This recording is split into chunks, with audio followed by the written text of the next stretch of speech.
Good evening, everybody. We're going to go to get started, so if you can take your seats. My name is Ahmad Narvaez, and I'm the council member for District 6. We are in District 6 now at this time, which encompasses all of West Dallas, the Design District, and Northwest Dallas, which includes Bachman Lake, Midway Hollow, and Cypress Waters.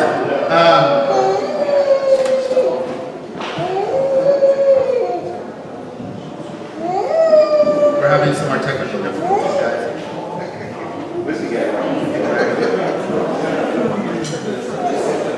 So I want to thank everybody for being here and taking time from your busy schedules and coming to give us some feedback. As you all are aware, we had a teen curfew in the city of Dallas, and it expired on January the 18th. And there were some statistics that came out. Some of you all heard them, some of you all have them now. I'm not going to get into all of those at this time because we really want to hear from you all. But I do want to tell you all what we're going to do is we're going to hear from Council Member Tanel Atkins, who is from District 8, who has come to visit us here as well today. And I want to thank my colleague for being here with me. He's going to give you a little bit of the history of how the teen curfew came to be, why we have a teen curfew. And then we're going to bring Chief Martinez up, and he's going to give us our kind of some information, some statistics from Dallas Police Department. I do want to mention that on our flyer, we originally had Chief Renee Hall was supposed to be here with us. Unfortunately, she had a commitment that she could not get out of to be with us. She just sent her apologies. I did speak with her, and she did apologize. There was a mix-up in the schedule, not her fault at all. So I just want to let you all know that. We are going to schedule another time. She has agreed where we can do a different type of town hall with her that's just on public safety, so not just dealing with the teen curfew. But I did want to let you all know about that, as why we will have her out for a different type of town hall that isn't just focused on the teen curfew. So without further ado, I want to let Councilmember Tanel Atkins give us the brief history, and then we will turn it over to Deputy Chief Martinez, and then from there we will open it up for questions and answers. So we can keep all of our questions and our answers, well, you may have answers as well, but we can keep all of our questions until both folks have given their information, and then we will turn it over to you all and try to let everybody either have their say or give us their information that they want to give us or ask their questions. Does that sound great, everybody? All right, thank you so much. Without further ado, Mr. Tanel.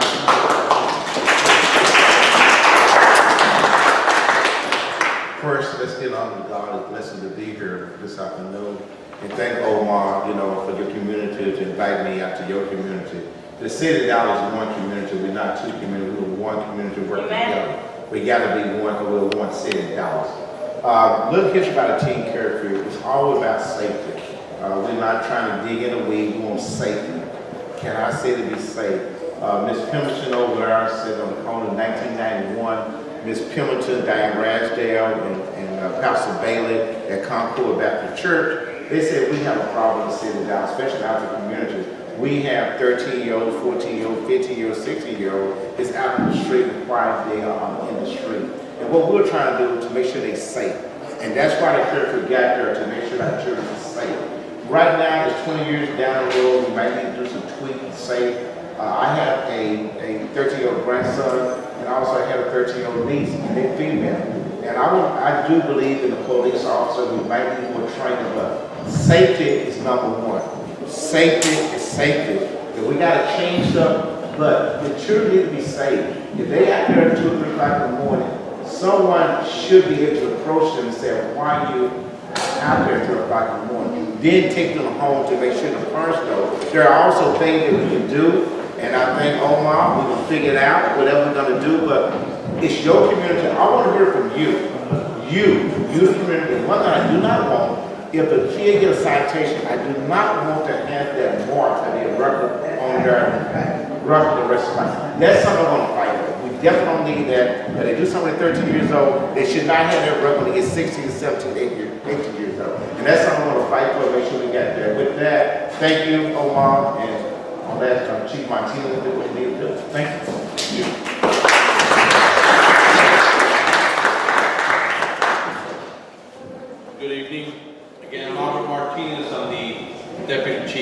South Patrol, which has West Dallas. I'm going to talk initially about the PowerPoint that you should have. I'm just going over it really brief. And then we'll move on to the statistics and then the curfew violations, so you kind of have an idea of what our curfew violation currently says, the ordinance, and then we'll quickly open it up for questions. So the main part on this on the PowerPoint is that we're having this public meeting because it's required by law. In order for us, the curfew ordinance has to continue has to be reviewed every 3 years. So now we're at that point, and it has expired, so we're required to have 2 public meetings, and that's why we're here. In the next slide, page 3, you will see basically what we're saying here is, now that it's expired, we can enforce it. Now, there is something you should know, as I touch on it here in a minute, that our daytime curfew we don't enforce anymore because the law, the state, has removed the daytime enforcement. So we don't do truancy during daytime anymore. Now we only have the nighttime curfew.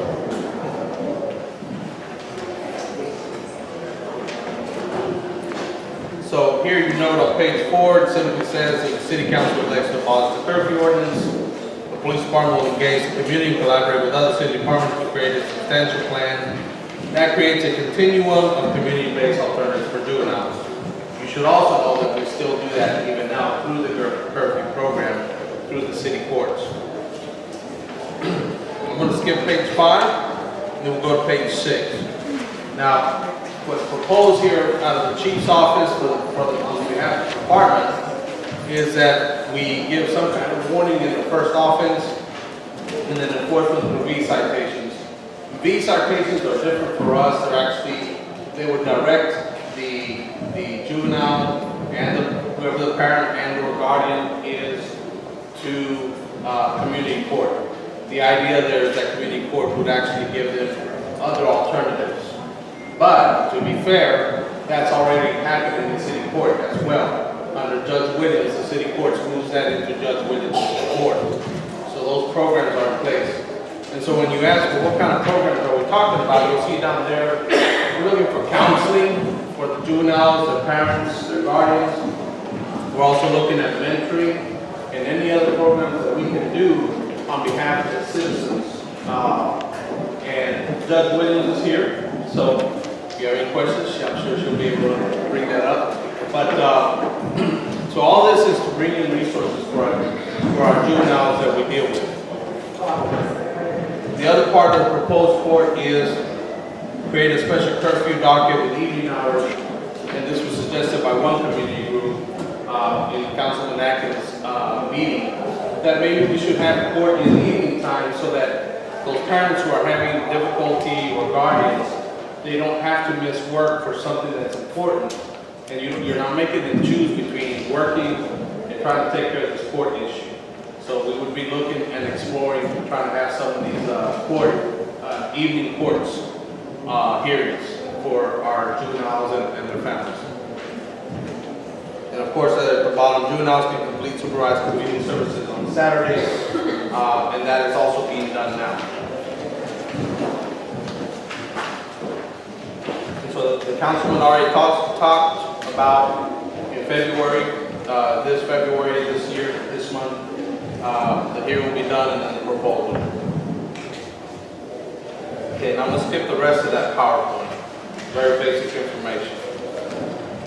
So, statistically, in the city of Dallas for 2018, we issued 229 nighttime curfew violations.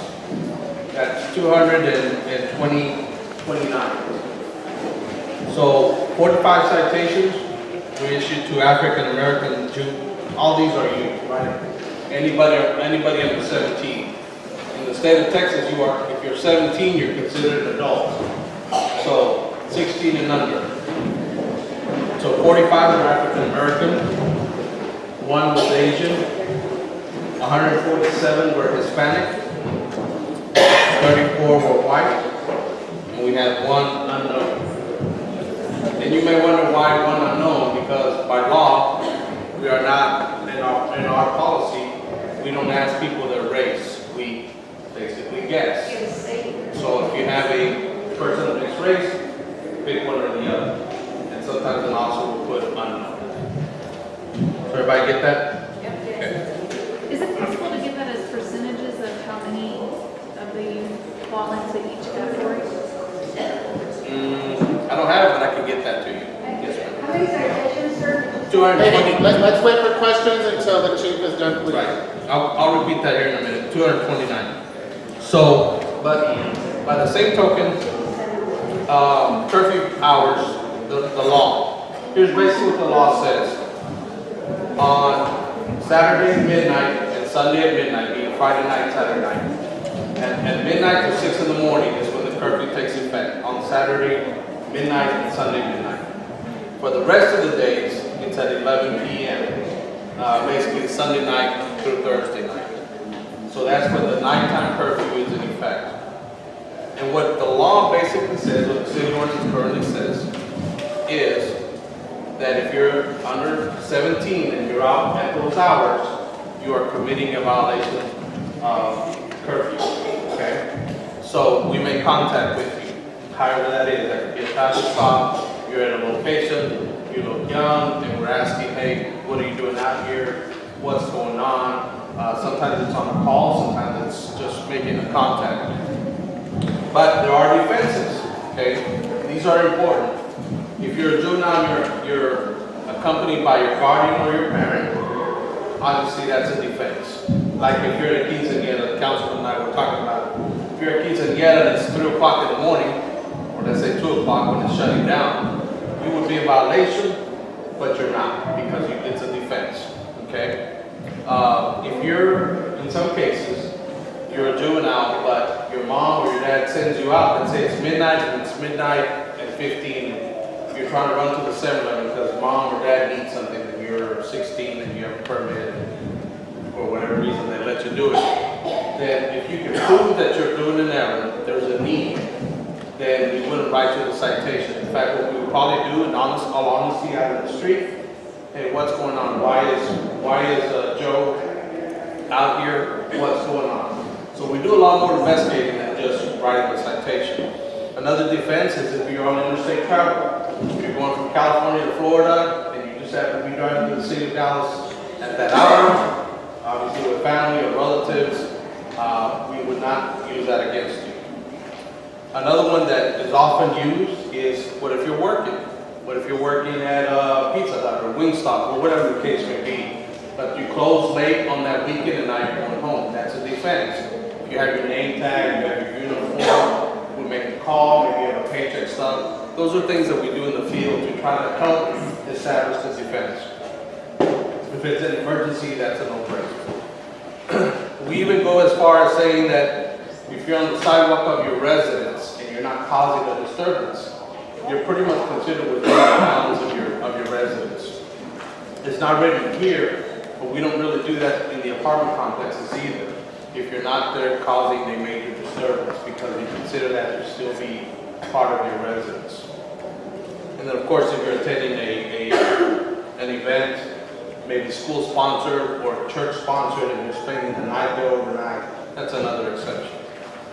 Okay, I don't want to take too much time, but those are what they call prosecution, defense to prosecution. In other words, those are the excuses or what's allowed by law, and we pursue those things or those defenses to make sure that you are within that. If that's the case, then we will not issue a citation.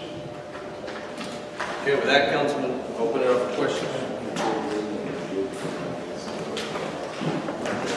Judge Williams, I know we didn't have you on the agenda, but I didn't know if you wanted to come up and say a couple of words about what's going on in the court with these youth before we get started. I'm sorry, I didn't know the judge was coming in. I want to make sure I give the respect to the Honorable Judge Williams in the event that, now she's coming in, so I'm going to go if she wants to say something. So, thank you, Judge Williams. Thank you, Councilman Navarro. Said Councilman Atkins.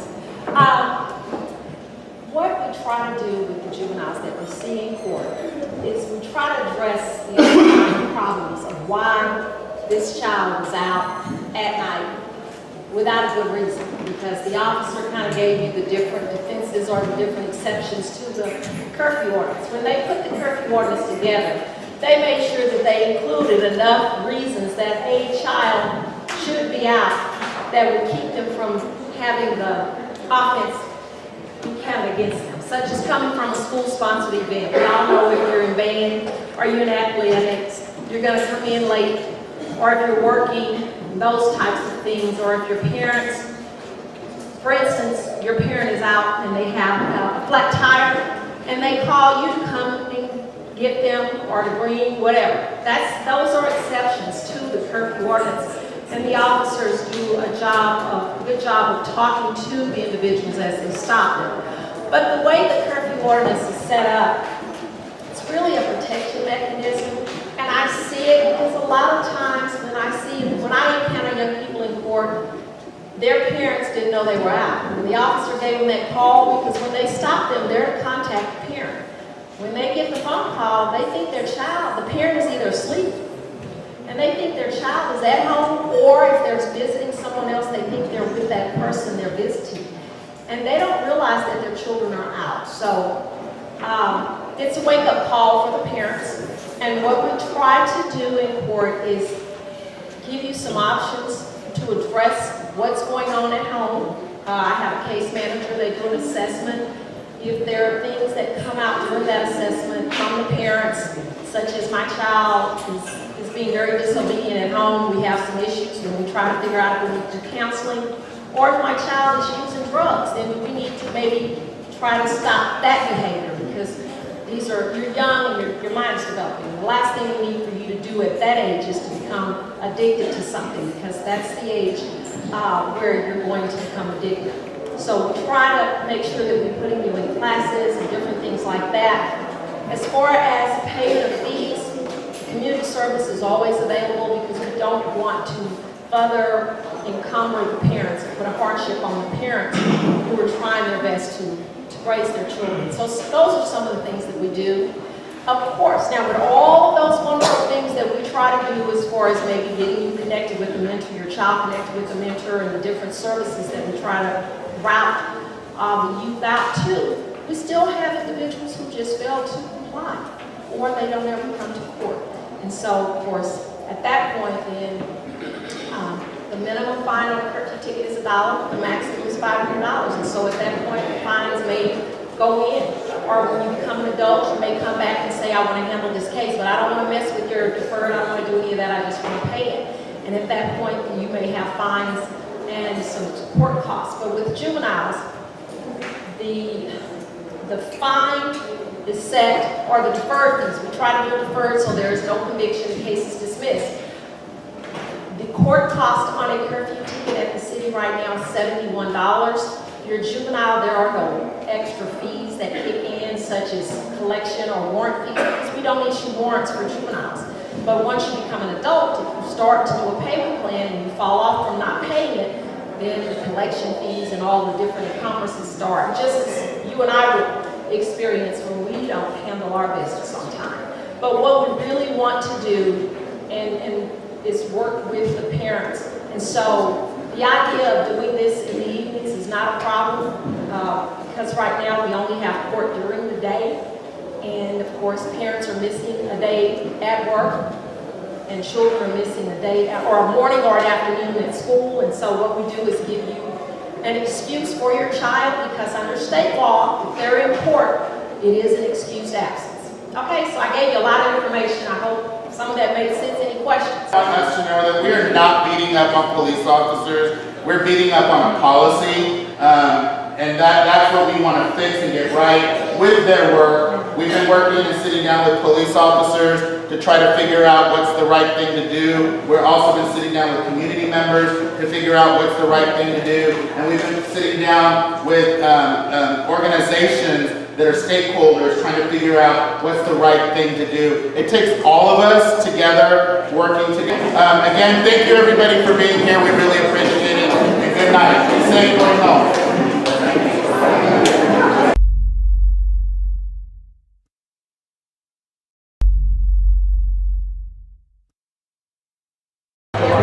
Hello, I'm Antoine White. Welcome to the DFW African American Exchange. It's a monthly event for African American business owners in the DFW area. It will be held monthly at the MLK Center. The next event is February 23rd. Come out and support us. This is for the community. We'd love to have you. Thank you. It's from 12 p.m. to 5 p.m. All right, how about that contact information? Contact information, if you're interested in participating, you can reach me at 314-630-4465, or you can send me an email at AntoineWhite97@yahoo.com. That's ANTOINE, White, WHITE, 97@yahoo.com. All right, and who are you then? I am Valencia with Designs by B. Okay, how can we contact you? My website is www.designsbyb.me. It's Chef Tasha with Left Away Catering. And I'm Sean, and we'd like to talk to you about our business. This is catering. We do catering, special events, meal preps, the whole 9 yards. We can be contacted here on Left Away Catering on Facebook and Instagram. We're here from Dallas in this area, trying to bring great black business to the area. Get your healthy meals, meal preps, special events, and we can be contacted here.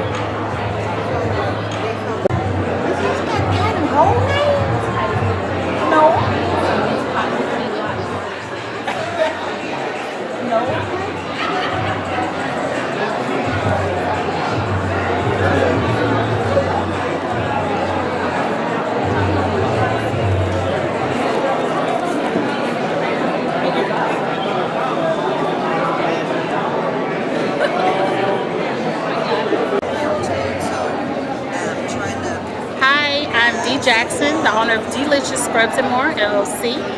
I make vegan and organic home bath and body products. This is my home collection. It's my room and body sprays. You can spray them on you or in the room. There's my poster with all my information, all the way down to my wholesale, on my email, Instagram. I have facial toners, I have soap, and this is just a small version of my store. I have a bigger collection when I do a farmer's market in Denton, and I also do holistic fairs, one Sunday a month. Okay, now how can we contact you? You can follow me on Instagram at DEELICIOUS, Scrubs and More, or you can follow us on my website at deliciousscrubs.com.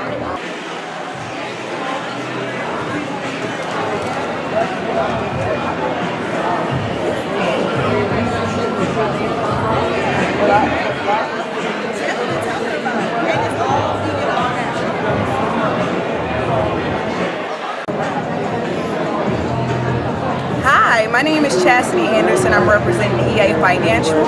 We are tax planners and tax preparers. Please give us a call if you need any assistance. Our contact number is 214-475-8219.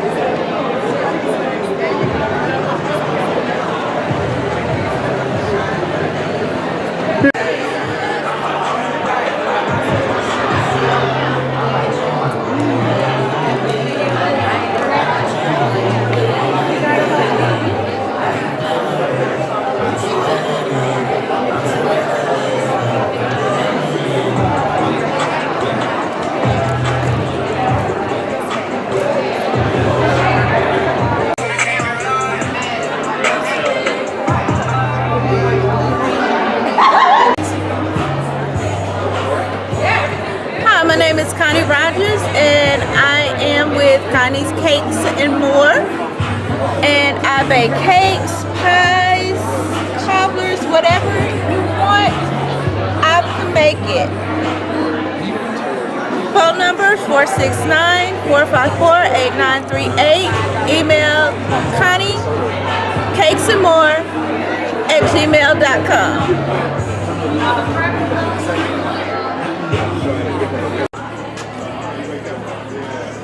My name is Hassan Diggs. We're out of Dallas, Texas, in the Fort Worth area. I'm with a company called Second Chance Credit Repair. We're helping the community restore their credit and being able to leave a legacy to their loved ones.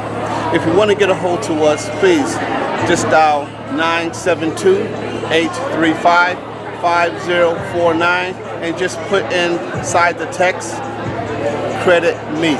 I'll be more than happy to reply back. Thank you. Catering by Catering Essentials, LLC. Keisha Ellis, the culinary artist.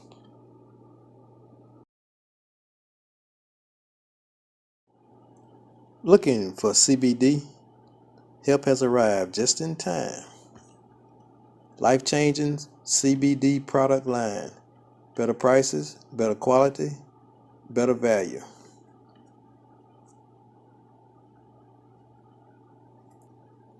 Thank you, BPENCFN TV. Thanks for coming out. Have a great day. Enjoy.